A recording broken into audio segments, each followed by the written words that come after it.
आज माझ्या मुलांनी केलेली आहे मँगो लस्सी आणि हे बघा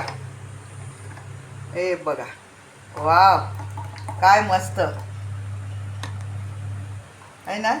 आणि आणखीन चविष्ट होण्यासाठी हे बघा काजू आणि बदामची मी छोटे छोटे तुकडे करून घेतलेत। आता ते त्याच्यावरती मी सजवणार। आता हे बघा वाव। आणि मी केले कशामध्ये मटक्यामध्ये हे बघा छोटासा मटका आहे त्याचा आणखीन चव तोंडाला पाणी सुटलं वाव। आता याच्यावरती मी सजवते काजू बदाम।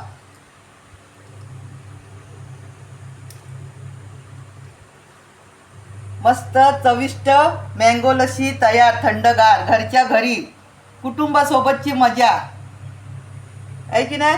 हे बघा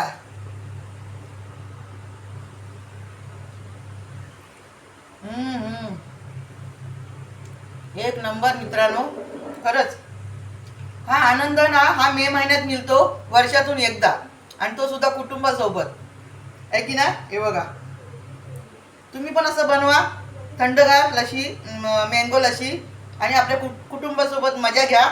आता भेटूया पुढच्या व्हिडिओत।